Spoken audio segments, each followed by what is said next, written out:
Welcome to C star official. இன்றைக்கி ஒரு முக்கியமான இன்ஃபர்மேஷன் பற்றி தான் இந்த பதிவில் நம்ம பார்க்க போகிறோம். அது என்ன அப்படின்னா, எஸ்ஐஆர் வாக்காளர் கணக்கீட்டு படிவத்தில் அடித்தல் திருத்தல் இருந்தால் என்ன செய்ய வேண்டும் அப்படின்ற ஒரு தெளிவான இன்ஃபர்மேஷன் பற்றி தான் இந்த வீடியோவில் நம்ம பார்க்க போகிறோம். வீடியோக்குள்ளே போகிறதுக்கு முன்னாடி சேனலை சப்ஸ்கிரைப் பண்ணுங்கள், வீடியோவை ஷேர் பண்ணுங்கள், பெல் பட்டனை கிளிக் பண்ணுங்கள். வாங்க இப்போ வீடியோக்குள்ளே போகலாம். நவம்பர் 4 இந்த வாக்காளர் கணக்கீட்டு படிவம் பிஎல்ஓ அதிகாரி மூலம் எல்லாருக்கும் வழங்கிட்டு இருக்காங்க. அதுக்கான ப்ராசஸ் இப்போ வேகமாக நடந்துக்கிட்டு இருக்குது. இந்த ஃபார்மை எப்படி ஃபில்அப் பண்ணணும், 2002 2005க்கான எஸ்ஐஆர் டீட்டெயிலை எப்படி டவுன்லோட் பண்ணணும் அப்படின்னு நம்ம சேனலில் ஏற்கனவே நிறைய பதிவுகள் அப்லோட் பண்ணியிருக்கோம். அதனோட லிங்கை நான் டிஸ்கிரிப்ஷனில் கொடுக்குறேன், தேவைப்படுறவங்க பார்த்துக்கிறங்க. இந்த கணக்கீட்டு படிவத்தில் இப்போ அடித்தல் திருத்தல் இருந்தால் என்ன பண்ணணும் அப்படின்றத தெளிவாக பார்க்கலாம்.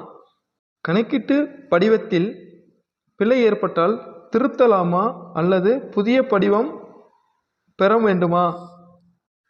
புதிய படிவம் வழங்குவதற்கு வழிவகை இல்லை. எனினும் அவர் பெற்ற கணக்கீட்டு படிவத்தில் ஏதேனும் திருத்தம் செய்ய வேண்டி இருந்தால் தெளிவாக திருத்தம் செய்து வாக்குச்சாவடி நிலை அலுவலரிடம் சமர்ப்பிக்க வேண்டும் அப்படின்னு சொல்லி கொடுத்துருக்காங்க. அதாவது நமக்கு வழங்கின ஃபார்ம் நமக்குன்னு பிரத்யேகமாக அச்சடிக்கப்பட்டது. அந்த ஃபார்ம்லேயே நம்மளுடைய நேமு, அட்ரஸ்ஸு, நம்மளுடைய ஓட்டர் ஐடி நம்பரு எல்லாமே அதில் கொடுத்துருந்தாங்க. அது நமக்குன்னு பிரத்யேகமாக அடிக்கப்பட்ட ஃபார்ம்னால திருப்பி ஒரு ஃபார்ம் வழங்க முடியாது அப்படின்றத தெளிவாக குறிப்பிட்டாங்க. அதில் நீங்கள் தவறாக ஏதாவது ஃபில் பண்ணிட்டீங்க அப்படின்னா ஒயிட்னர் வச்சோ இல்லை எரேசர் வச்சோ அதை அழிச்சிட்டு கரெக்டாகவும் தெளிவாகவும் எழுதுங்க, ஃபில் பண்ணுங்க அப்படின்னு சொல்லி கொடுத்துருக்காங்க. ஒவ்வொருத்தவங்களுக்கும் 2 ஃபார்ம் கொடுத்துருப்பாங்க. முதல்ல ஒரு ஃபார்ம் ஃபில் பண்ணி அதை பிஎல்ஓட்ட கரெக்ஷன் பார்த்து செக் பண்ணிவிட்டு அடுத்து ஒரு ஃபார்ம் ஃபில் பண்ணுங்கள். அப்போ நீங்கள் 2வது ஃபில் பண்ணுற ஃபார்மில் அடித்தல் திருத்தல் கம்மியாக இருக்கும். அதை நம்ம பிஎல்ஓட்ட கொடுத்துர்லாம். ஒரு ஃபார்ம் பிஎல்ஓ வாங்கினது போக பேலன்ஸ் இருக்கிற ஒரு ஃபார்மில் அவருடைய கையெழுத்து வாங்கி நம்ம வச்சுக்கிறோன்னு அந்த ஃபார்ம் தான் நம்மளுடைய ஒப்புகை சீட்டாக நமக்கு பயன்படும். ஒருவேளை இந்த ஃபார்ம் கிழிஞ்சு போயிடுச்சு இல்லை தொலைஞ்சு போயிடுச்சுன்னா என்ன பண்ணுறது அப்படின்னா, இந்த எஸ்ஐஆர் ஃபார்மை நம்ம ஆன்லைனில் அப்ளை பண்ணலாம். அதற்கான பதிவும் நம்ம சேனலில் கொடுத்துருக்கோம். அதற்கான லிங்கையும் நான் டிஸ்கிரிப்ஷனில் கொடுக்குறேன், செக் பண்ணி பார்த்துக்கிறேங்க.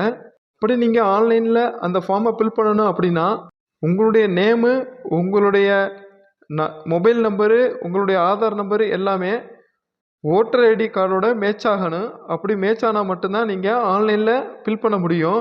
இது தவறாக இருந்து நீங்கள் ஃபில் பண்ணீங்க அப்படின்னா மிஸ்மேட்ச்னு காட்டணும் உங்களுக்கு. அப்படி மிஸ்மேட்ச்னு காட்டினா ஃபார்ம் நம்பர் 8 நீங்கள் ஃபில் பண்ணி முதல்ல கரெக்ஷன் பண்ணிவிட்டு அப்புறம் தான் இந்த ஃபார்மை ஃபில் பண்ணுறது மாதிரி இருக்கும். முன்னாடியெல்லாம் இந்த தளத்தில் நீங்கள் கரெக்ஷன் பண்ணணும்னா 1 வீக்லேருந்து 2 வீக் வரைக்கும் டைம் எடுத்துக்கிட்டாங்க. இப்போ நம்மளுடைய வசதிக்காக 2 டேஸ்லேருந்து 1 வீக்குள்ளே திருத்தம் பண்ணி நமக்கு கொடுத்துட்றாங்க. இந்த இன்ஃபர்மேஷன் எல்லாம் உங்களுக்கு பிடிச்சிருந்தா லைக் பண்ணுங்கள். இதில் ஏதாவது சந்தேகம் இருந்தால் கமெண்ட் பாக்ஸில் சொல்லுங்கள். இந்த பதிவை எல்லாருக்கும் ஷேர் பண்ணுங்கள். தேங்க்யூ ஃபார் வாட்சிங் வீடியோ. Thank you friends.